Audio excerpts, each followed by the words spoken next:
Une dame pipi de la gare Montparnasse licenciée pour avoir gardé 1 euro de pourboire. Elle est complètement folle, cette histoire. C'est fou, ça, Gilles. C'est incroyable, c'est de la folie. Bah oui. Alors, il faut savoir que c'est une entreprise néerlandaise qui gère les toilettes publiques payantes. Bon, cette dame-là... Ils sont bien cons. Voilà, et ben ils sont d'autant plus cons qu'apparemment, selon leur loi, on n'a pas le droit de garder un pourboire qui fait partie des revenus globaux. Voilà. Donc, elle a gardé 1 euro, cette dame. Ça fait des années qu'elle est là. Elle ne demande rien. 6 ans. Elle, voilà, 6 ans. Elle prend son euro. Ça fait des années qu'elle est là. Elle demande rien. On dirait que vous parlez de Daniel Moreau. Pourtant, c'est vrai, voilà. Et elle est licenciée pour vol. Ouais, je sais. Vol. Alors, il y a déjà eu d'autres licenciements pour 20 minutes de retard. L'entreprise néerlandaise est impitoyable. Mais un peu d'humanité, quoi. Elle n'a rien fait, cette dame. Elle a gardé un pourboire. Donc, elle est désespérée.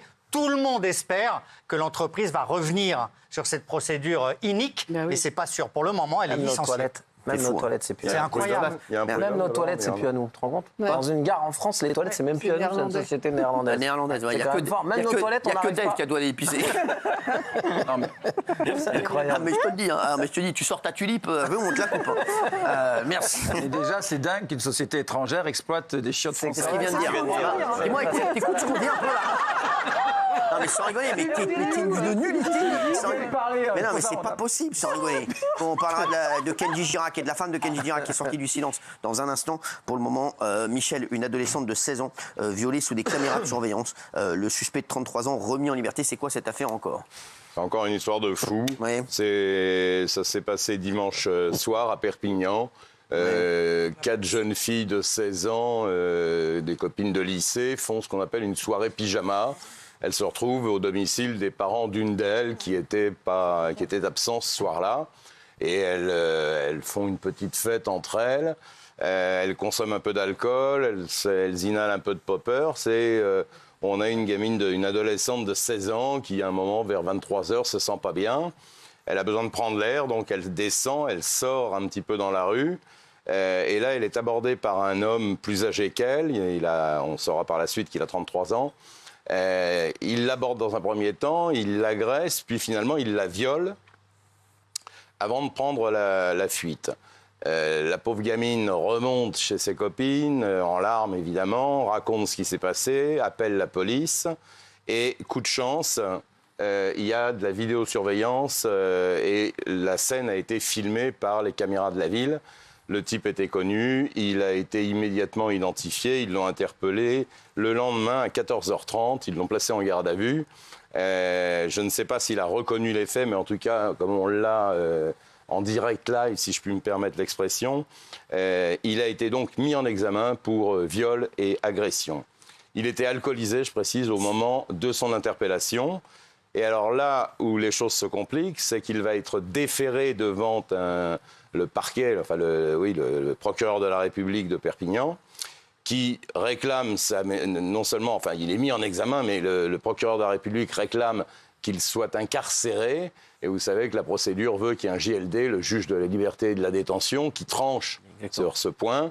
Et finalement, le JLD, en l'occurrence, a considéré qu'il pouvait retourner dehors et qu'il n'était pas utile de l'incarcérer. N'importe quoi.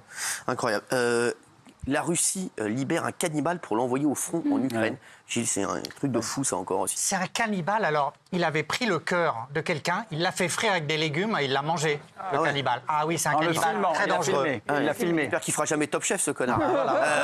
Il l'a filmé, il l'a mis sur les réseaux. C'est bon, oui. Et donc, il vient d'être libéré avec un autre criminel. On a appris ça là, mais il a été libéré en octobre parce que la Russie cherche de la chair à canon pour monter au front. Et en échange d'aller au front, tous les deux, parce qu'il a un collègue criminel qui lui a tué 2 femmes. Oui. Et bien ces deux-là, ils vont au front et si jamais ils reviennent vivants du front, ils seront libérés. Ah, mais c'est fou. C'est incroyable. Alors le cannibale a été blessé déjà, il a reçu un éclat de grenade. Pour le moment, il est blessé, il est hospitalisé. Mais c'est incroyable, quoi. Cet homme est ultra dangereux. C'est fou. C'est des dingues. Pierre Ménès répond aux rumeurs qui annonçaient sa fausse mort. Pierre Ménès, puisque sur X, on a annoncé la mort de Pierre Ménès. Il est bien vivant, notre Pierre, et d'ailleurs, je l'embrasse fort. Oui, on l'embrasse. Alors, il a été opéré d'une hernie abdominale, je crois, qui s'est déclenchée. Il avait des douleurs terribles au ventre la semaine dernière, au moment des matchs de européens. Il a été hospitalisé en urgence. Ça fait plusieurs fois qu'il subit de lourdes interventions. Il avait eu le Covid, il avait eu de lourdes pathologies. Et puis, donc, donc sur les réseaux, des gens ont tweeté, on le voit derrière vous, sur sa mort en 2024. Et donc avec humour, il a expliqué... Il a mis une photo, retour à la maison, merci pour votre soutien. Et comme vous pouvez le constater, je suis toujours vivant. Voilà.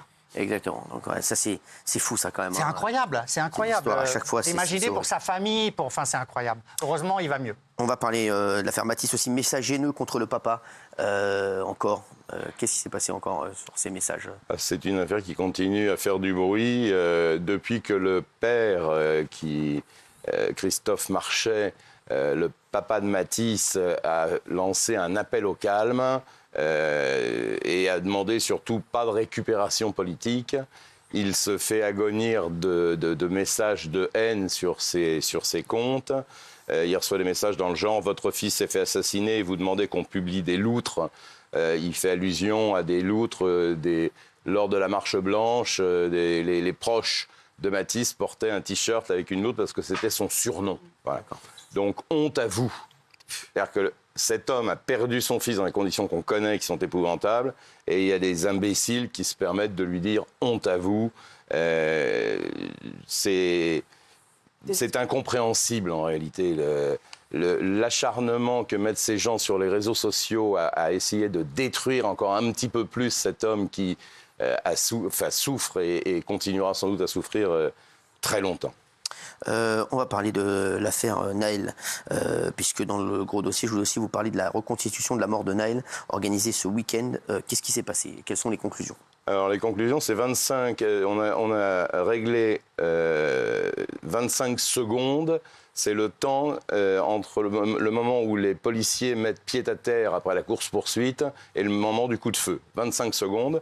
Et il a fallu 14h30 de reconstitution pour comprendre ce qui s'est passé pendant ces 25 secondes. Les faits remontent au 27 juin 2023. Ce jour-là, 2 motards de la préfecture de police repèrent une voiture jaune, une Mercedes très puissante, qui roule n'importe comment, qui prend les couloirs de bus, qui grille les feux, qui manque de renverser un piéton, puis un cycliste. Et ils sont à la sirène derrière eux, enfin derrière la voiture jaune. Ils n'arrivent pas à coincer l'automobiliste. Et à un moment donné, on est place Nelson Mandela à Nanterre. La circulation fait que le véhicule est bloqué.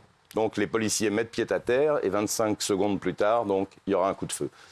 Ils mettent pied à terre, ils s'approchent de la voiture, ils tentent d'extraire le conducteur qui refuse d'obtempérer, ça on l'a vu, mais également de se soumettre au contrôle de police. Et il est braqué, les 2 policiers le braquent avec leurs armes. Il y a une adrénaline, évidemment, qu'on peut imaginer. À ce moment-là, la circulation se débloque et on a cette voiture qui redémarre et le coup de feu part à ce moment-là, blessant mortellement le conducteur qui se prénommait Naël, qui avait donc 17 ans le jour où il est mort.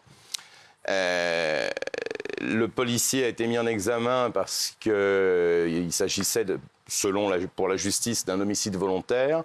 Et son coéquipier, son collègue coéquipier, a été, lui, placé comme témoin assisté pour complicité de meurtre. En fait, le problème, c'est qu'au tout départ, ils ont raconté des choses qui n'étaient pas tout à fait exactes, notamment qu'ils étaient en état de légitime défense parce qu'ils étaient face à la voiture et qu'ils risquaient de se faire écraser par la voiture. Bon, et il y a des vidéos qui, très rapidement, vont infirmer cette explication. En réalité, ils sont sur le côté. Et le vrai danger, en réalité, c'est qu'un policier qui est à moitié engagé par la vitre dans le véhicule, et il y a un mur juste derrière, et le policier finira, celui qui tire, qui s'appelle Florian, qui a 38 ans, qui est brigadier, tire au moment où la voiture redémarre, en disant je voulais pas qu'il provoque un accident, donc j'ai tiré pour le stopper, mais je visais en bas, et c'est quand la voiture a démarré que la main est remontée et du coup a fait ce que l'on sait. Donc voilà, il y a eu une reconstitution qui a duré 14h30 dans la plus stricte intimité, si je puis dire, judiciaire. Les lieux étaient surprotégés, il y avait des policiers sur les toits, des tireurs d'élite, des drones. Oui. Les avocats étaient en gilet pare-balles. Ah oui. Et les policiers mis en examen et témoins assistés étaient masqués, de façon à ce qu'on ne les reconnaisse pas, évidemment. On va parler Elie Semoun qui porte plainte pour menace de mort suite à ses déclarations sur Sciences Po. Gilles Verdez. Hein. Absolument. Alors, il dénonce des menaces très graves. Alors, il avait qualifié de crétins incultes, c'est son expression, hein, les étudiants pro-palestiniens qui avaient participé au blocus de Sciences Po. Voilà. Il a dit après, je n'aurais peut-être pas dû, mais qu'il ait dû ou qu'il n'ait pas dû, et quels que soient ses propos, c'est impossible, ce flot de menaces terribles. C'est incroyable. C'est-à-dire que ce sont des menaces antisémites, précises, très graves. C'est extrêmement violent. Alors, il reconnaît hein, que le 7 octobre est pour lui obsessionnel, etc. Mais les menaces sont inacceptables. Menaces très, très graves. Très, très graves. Exactement. C'est inacceptable. On embrasse Elie Semoun, en tout cas, voilà, qui vit des moments difficiles. Je sais que ça le touche énormément. On va parler de Hélène Ségara. Hélène Ségara, je veux tout voir tant que je peux.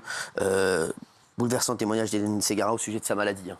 Donc le problème, c'est que c'était donc dans 7 à 8, Exactement. le portrait. Et le problème d'Hélène Ségara, c'est que depuis des années, elle perd la vue. Là, elle a perdu un œil et que les médecins... Qu'est-ce que je l'aime, Hélène Ségara. Mais oui. Et les médecins n'arrivent pas à trouver la cause de cette maladie, ni même le nom de cette maladie, n'arrivent pas à la soigner. Alors là, elle a une sorte de palliatif qui va bloquer, mais en fait, c'est terrible pour elle parce que, évidemment, elle est diminuée, donc les gens la critiquent. Elle a expliqué qu'elle avait dû prendre de la cortisone à haute dose, que son visage était bouffi et que les gens donc l'ont critiqué, l'ont moqué sur les réseaux notamment. Et pour elle, ça a été très difficile. Donc c'est vrai qu'elle était extrêmement sincère. Et malgré ça, elle continue à chanter, elle continue à aller sur scène, elle continue à être jurée dans les émissions. On l'adore. On l'adore. Et c'est extrêmement difficile pour elle. Et je trouve que son courage, ça renforce l'admiration qu'on a pour elle. Avant de parler de la femme de Kenji qui est sortie du silence et de cette liste explosive de 10 gros noms du cinéma français liés à des affaires sexuelles voilà, qui fait parler vraiment tout le monde. Juste, il y a plusieurs pays d'Asie qui confinent la population à cause du climat. Un truc de fou. Ouais. Le Bangladesh, la Birmanie, mais ils sont 5 degrés au-dessus des normales. Il y a des étudiants qui sont hospitalisés. Il y a eu des morts.